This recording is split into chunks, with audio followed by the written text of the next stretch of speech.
ভোজন রসিক বা খাওয়ার বিলাসিতা, ভোজন বিলাসিতাও বলতে পারেন। দুটা কিন্তু আলাদা শব্দ। আসসালামু আলাইকুম সবাইকে, কেমন আছেন সবাই? আজকে আপনাদের সাথে ছোট্ট একটা ব্লগ শেয়ার করতেছি, তাও খাওয়ার উপরে। কোনো রেসিপি বলতেছি না। যদি ভিডিওটা ভালো লাগে তাহলে লাইক কমেন্ট করে পাশে থাকতে পারেন। আর চ্যানেলটা ভালো লাগে সাবস্ক্রাইব করে দিয়ে পাশে থাকবেন। বেল বাটনটা প্রেস করে দিলে আপনি আপনার সময় মতো ভিডিওটা দেখে নিতে পারবেন। তো আজকে যা রান্না করতেছি আসলে তা মোটামুটি একটু ধুয়ে টুয়ে পরিষ্কার করে নিচ্ছি। এখনো ভালো করে ধোয়া হয়নি, কিছুটা ভেজানো আছে। এই অবস্থায় আসলে ভিডিওটা শুরু করলাম। মানে সকালবেলা আসলে কিভাবে শুরু করি আরকি। ফ্রিজ থেকে সবকিছু বের করে পানিতে ভিজানো থেকে শুরু করে ধোয়া, রেডি করা, তারপরে রান্নাতে যাওয়া সবকিছুই আসলে অনেকটা মানে সময়ের ব্যাপার এগুলা। একটা রান্না করতে কিন্তু দেখা যায় যে ০.৫ ঘন্টা ১ ঘন্টা লাগে। কিন্তু এটা গুছিয়ে নিতে কিন্তু আরেকটু বেশি সময় লাগে।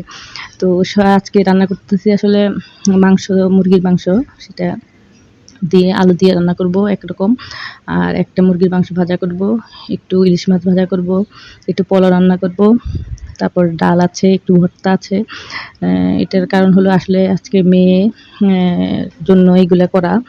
তো মেয়ে আবার দেখা যায় যে মাংস ও একটু ভাজা পছন্দ করে। তো ওর জন্য একটু মাংসটা ভাজা করব।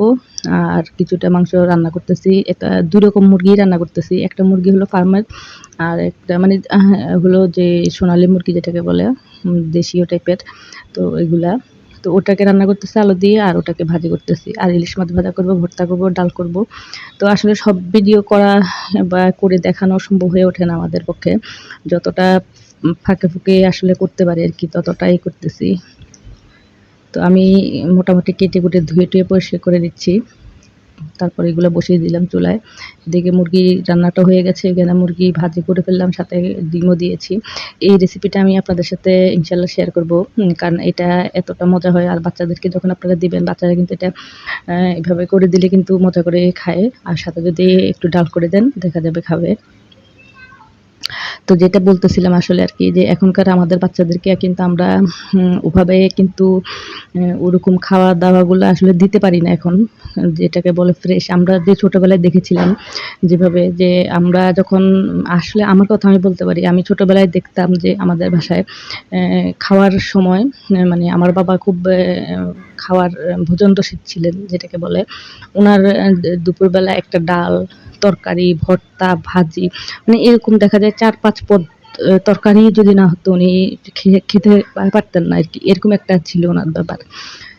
তো এখনকার সময় কিন্তু আমরা আসলে হিসেব করে চলি। আমাদের সবকিছুই কিন্তু একটা লিমিটেশন মধ্যে চলতে হয়। হ্যাঁ, আমরা যে খাই না তা কিন্তু না, বা বাচ্চাদেরকে যে আমরা খাওয়াই না তা না।